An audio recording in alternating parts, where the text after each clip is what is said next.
Une information vient tout juste de tomber et elle risque de faire exploser la guerre en Ukraine. Les États-Unis mettent désormais Kiev sous une pression maximale. Plus de négociations, plus de marge de manœuvre. C'est accepter ou périr. Les garanties de sécurité américaines ne seront accordées que si l'Ukraine renonce à tout, y compris au territoire que la Russie n'a même pas encore conquis.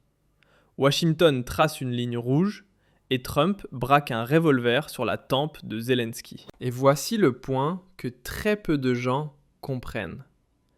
Ce n'est pas seulement Zelensky qui fait face à un ultimatum.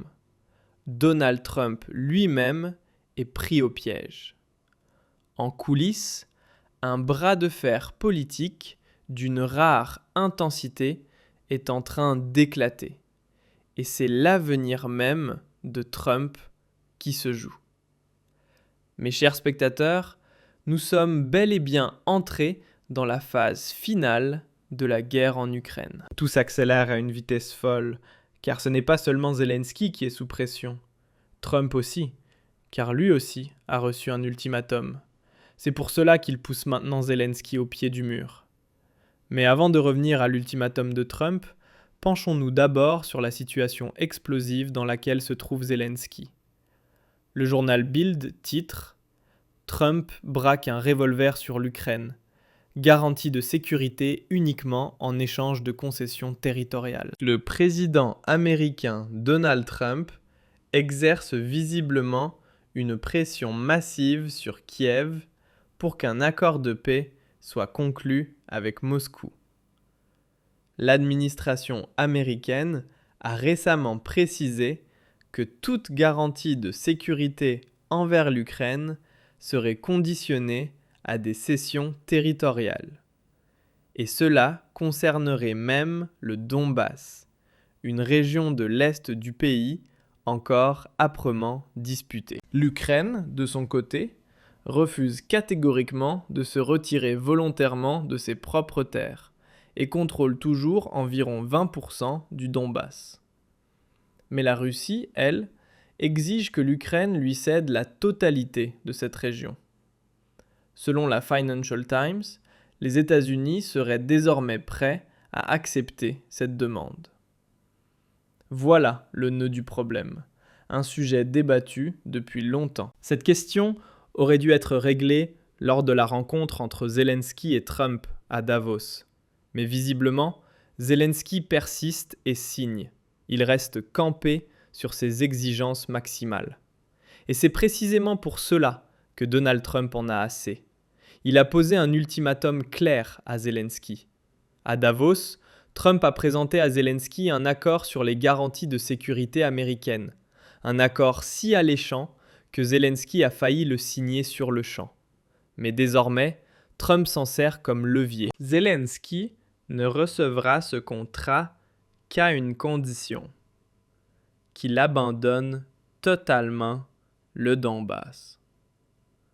Exactement ce à quoi il s'oppose depuis plus d'1 an, refusant catégoriquement de céder. C'est là que se trouve le point de rupture de toute cette affaire. Car si Trump ressort maintenant cette carte de pression, ce n'est pas seulement par lassitude face à Zelensky. C'est aussi parce que la guerre en Ukraine bloque l'objectif politique majeur de Trump, et parce que lui-même se retrouve désormais confronté à un ultimatum en Amérique. C'est ce qu'a confirmé l'élu ukrainien Oleksiy Arestovitch. Selon lui, les États-Unis auraient fixé une date limite pour les négociations, le 15 mai. Passé ce délai, s'il n'y a pas d'accord, Washington se retirerait entièrement des discussions et de l'affaire ukrainienne. Onchakov avance une raison claire à cet ultimatum. Les élections de mi-mandat aux États-Unis, prévues pour le 3 novembre. Si les républicains se présentent devant les électeurs sans avoir résolu le conflit en Ukraine, ils deviendront une cible facile pour les démocrates, écrit-il. Et c'est là que tout prend sens. Voilà pourquoi Donald Trump n'a plus de temps à perdre.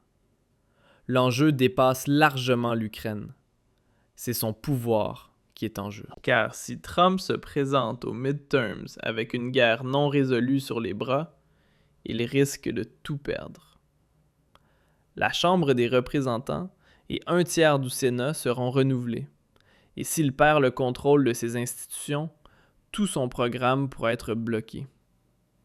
Trump resterait certes président pour encore 2 ans, mais il serait paralysé, incapable de faire adopter la moindre décision. Donald Trump a donc désormais 2 options. Soit obtenir un succès visible dans la guerre en Ukraine, c'était rappelons-le sa promesse phare de campagne, soit désigner Zelensky comme le grand responsable, l'homme qui bloque tout et refuse de coopérer.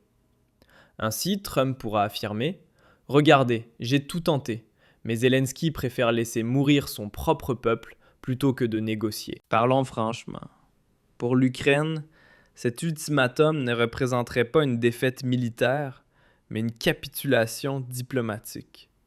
Ce serait cette paix dictée que l'Union européenne redoutait depuis longtemps. Car il ne s'agit pas ici de territoires déjà perdus. Il s'agit de terres encore sous contrôle ukrainien, de régions où l'on se bat encore, et surtout de la dernière carte stratégique que Zelensky détient à la table des négociations. Le Donbass, c'est son dernier atout. S'il le cède, il n'aura plus rien. Il devra alors compter uniquement sur la bonne volonté de Poutine pour respecter sa part du futur accord de paix. Zelensky est dos au mur. Il fait face à une décision sans échappatoire. S'il signe, il sera vu comme celui qui a trahi l'Ukraine. S'il refuse, il risque de perdre totalement le soutien des États-Unis.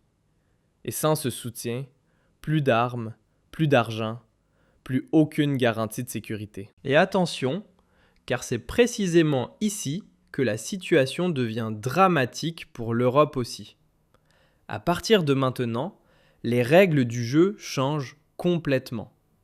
Les promesses de sécurité des États-Unis ne vaudront plus que si elles servent leurs intérêts politiques internes. Et cela touche directement l'OTAN, comme on a déjà pu le constater ces dernières semaines avec la crise du Groenland. Avant-hier, lors d'un débat public, le secrétaire général de l'OTAN, Rutte, a été on ne peut plus clair. Selon lui, l'Europe n'est pas en mesure de se défendre sans les États-Unis. Continuez à rêver, a-t-il lancé à ceux qui imaginent une défense européenne autonome. La création d'une armée européenne? Hors de portée financière. Voilà, tout est dit.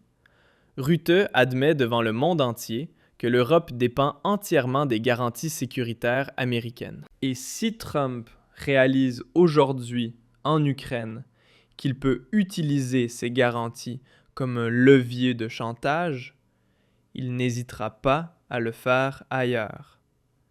Ce qui se passe actuellement en Ukraine en est la démonstration en temps réel. Il n'y a plus de troisième voie pour Zelensky. Il fait face à une décision qu'aucun chef d'État ne voudrait jamais avoir à prendre. Signer et désintégrer politiquement son pays, ou refuser et perdre le soutien vital des États-Unis. Dans les 2 cas, le prix à payer est immense, et chaque chemin pourrait conduire à la fin. En même temps, Trump aussi est sous pression. S'il ne force pas l'Ukraine à trancher maintenant, il risque de tout perdre aux élections de mi-mandat. Il joue son pouvoir. Voilà pourquoi, à partir de ce moment, il n'y a plus de retour possible. Nous sommes dans la phase finale de la guerre en Ukraine. Zelensky est acculé, quoi qu'il fasse. Et à ce stade, aucune issue ne semble envisageable. Alors, à votre avis, Zel va-t-il sacrifier le Donbass ou renoncer aux garanties de sécurité de Trump? Laissez vos commentaires et mettez un like si vous voulez que je continue à vous tenir au courant. À très vite.